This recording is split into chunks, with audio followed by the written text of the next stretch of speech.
اور اخلاق بھی سیکھنے کی چیز ہے، اور اخلاق ہی انسانیت کا نام ہے۔ بد اخلاقی ہے تو انسانیت نام کی شے کوئی نہیں۔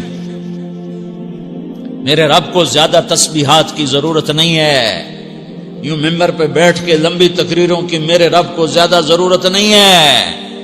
بچھ جاؤ، پٹ جاؤ، مٹ جاؤ، لٹ جاؤ اور اللہ کے دربار میں اونچا مقام پالو۔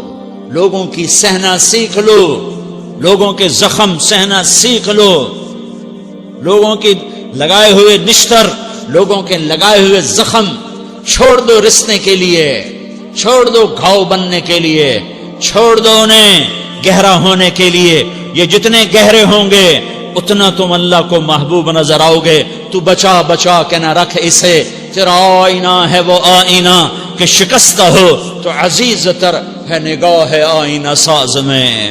اسے ٹوٹنے دو، اسے ٹوٹنے دو۔ توڑنے والوں کو کہہ دو آ جاؤ ادھر آ ستمگر، ہنر آزمائیں تو تیر آزما، ہم جگر آزمائیں۔ لوگوں کو بولنے دو، عورتوں کو بولنے دو، تم سنتی جاؤ اور سہتی جاؤ اور پیتی جاؤ اور اف نہ کرو اور آہ نہ کرو۔ تم وقت کی رابعہ بصری ہوگی، تم وقت کے جنید بغدادی ہوگے۔ بڑے بڑے مجاہدوں والے اور بڑے بڑے بڑے بڑے عبادات والے، بڑے بڑے عبادات کے قطب مینار، اللہ کی قسم تمہاری گرد نہیں چھو سکتے، تمہاری گرد کو نہیں پا سکتے۔ تمہیں پہنچنا تو کہاں ہے، تمہاری گرد کو بھی نہیں پہنچ سکتے ہیں۔ اگر تم اپنے اخلاق قابو کر لو، اپنی زبان پہ قابو کر لو، لوگوں کی دل آزاری پہ چپ رہنا سیکھ لو، لوگوں کی تکلیف پر چپ رہنا سیکھ لو، اور لوگوں کی بدتمیزی پر چپ رہنا سیکھ لو، اور برے سے اچھا بننا سیکھ لو، برے کے سامنے مسکرانا سیکھ لو، تانے سن کر بھی مسکرانا سیکھ لو، تو تمہیں زیادہ نفلوں کی ضرورت نہیں پڑے گی، تمہیں لمبی لمبی تہجد کی ضرورت نہیں پڑے گی۔ تم وہاں پہنچو گے جہاں کوئی نہ پہنچ سکے گا، تم ادھر جاؤ گے جہاں کوئی نہ جا سکے گا، تمہارے مقامات کو کوئی پا نہ سکے گا آخرت میں، نہ دنیا میں نہ آخرت میں۔ اپنے اخلاق بناؤ، اپنی آخرت کو بنانا ہے تو اس نفس کو پاکیزہ کرو۔ یہ نفس پاک ہوتا ہے دو باتوں سے، ایک عبادات سے، ایک اچھے اخلاق سے، اور یہ غلیظ ہوتا ہے، ناپاک ہوتا ہے عبادات کو چھوڑنے سے اور بد اخلاقی کا شکار ہونے سے۔ بد اخلاقی سب سے بڑی غلاظت اور کبیرہ گناہ سب سے بڑی غلاظت ہے، اور عبادات سب سے بڑی خوراک ہے، سب سے بڑی پاکیزگی ہے۔ اچھے اخلاق سب سے بڑی خوراک ہے، سب سے بڑی پاکیزگی ہے۔ گناہوں کا چھوڑ دینا سب سے بڑی طہارت ہے۔ یہ کرو گے اللہ تمہیں چمکائے گا، تمہاری دنیا بھی بنائے گا، تمہاری آخرت بھی بنائے گا۔ یہ اخلاق سیکھنے پڑتے ہیں، عبادات کو سیکھنا پڑتا ہے۔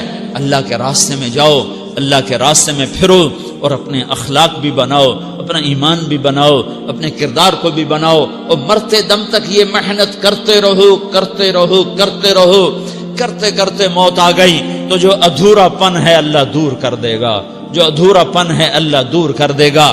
اور کوشش کرو 24 گھنٹے کی زندگی میں اس زبان پہ خیر کے سوا کچھ نہ نکلے۔ تم بے شک فرض نماز پڑھو، تسبیحات مسنون نہ پڑھو، تو لمبے ذکر نہ کرو، لمبے قرآن نہ پڑھو، لمبے نفل نہ پڑھو، میری ایک مان لو، یہ زبان پہ قابو پالو، اس زبان کو بند کرنا سیکھ لو، اسے ہونٹوں تلے، اسے دانتوں تلے دبانا سیکھ لو، یہ ہونٹوں کے در بند کرنا سیکھ لو۔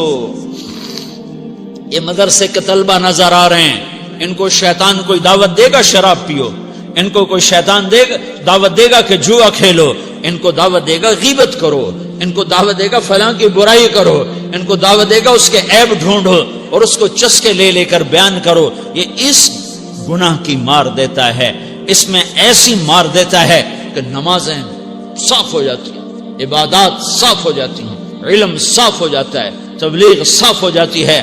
ہمارے استاد مولانا زار شاہ صاحب رحمۃ اللہ علیہ ہمیں فرمایا کرتے تھے، جب وہ کبھی غیبت کی نفرت بٹھاتے تو فرمایا کرتے تھے تم سب سے زیادہ کمائی کرنے والا طبقہ ہو طلبۃ العلم، لیکن ایک بول بول کر ساری کمائی پہ پانی پھیر دیتے ہو۔ تو میرے بھائیوں چاہے دین والے ہو چاہے دنیا والے ہو، مدرسے والے ہو کالج والے ہو، ایک عبادت کو بناؤ، ایک اپنے اخلاق کو بناؤ، تو اللہ تمہارے ساتھ ہے، دنیا بھی تمہاری ہے، آخرت بھی تمہاری ہے۔ اگر اللہ کو ساتھ نہ لیا اور اس نفس کو پاکیزہ نہ کیا تو یہ جہان بھی برباد ہے، اگلا بھی برباد ہے۔ اسے پاک کرنے کی نیت آج سے نیت کرو کہ اسے انشاءاللہ پاک کرنے کی کوشش کریں گے۔ تو نیت کرتے ہو سارے کہ اسے پاک رکھنا ہے۔ کبھی کوئی دھبا لگ جائے، لگتا رہے گا انسان جو ہے تو فوراً دھونے کی، جیسے کرتے پہ دھبا لگ جائے تو فوراً دھونے کی کوشش کرتے ہیں، اسے دھونے کی کوشش کرو۔ آنسوؤں کا پانی بس بڑے سے بڑے داغ کو دھونے کے لیے آنسوؤں کا پانی چاہیے، اور زیادہ پانی بھی نہیں چاہیے۔ ایک مکھی کے سر کے برابر تمہاری آنکھوں کے کٹوروں میں آنسو تیر گیا جو صرف تمہارے اندر کو تر کر گیا، باہر نہ نکل سکا۔ تمہاری آنکھ اتنی بخیل ثابت ہوئی کہ تمہیں آنسو کا ایک قطرہ نہ دے سکی، لیکن اتنا دے دیا کہ تمہارے کنارے بھیگ گئے۔ تو تمہارے بڑے بڑے داغ اللہ دھو کے صاف کپڑا تمہیں ہاتھ میں پکڑا دے گا، تمہارے ہاتھ میں پکڑا دے گا۔ تو جب ہو جائے توبہ کرو، جب ہو جائے آنسوں سے صاف کرو۔ آنسو نہیں نکلتا تو آہوں سے صاف کرو، تمہاری آہیں بھی اس سے صاف کر دیتی ہیں، تمہارے آنسو بھی اس سے صاف کرتے ہی کرتے ہیں، تمہاری آہیں بھی اس سے صاف کر دیں گی۔ تم کہتے ہو جی دل بڑا سخت ہے، آنسو نکلتا ہی نہیں، تو تم کچھ آہ ہی بھر دو اللہ کے آگے، تو وہ بھی تمہیں کہاں سے کہاں پہنچا دے گی۔ تو میرے بھائیو، اس کی نیت کرتے ہو نا، پچھلی پر توبہ کرو، پچھلی پہ توبہ کرو۔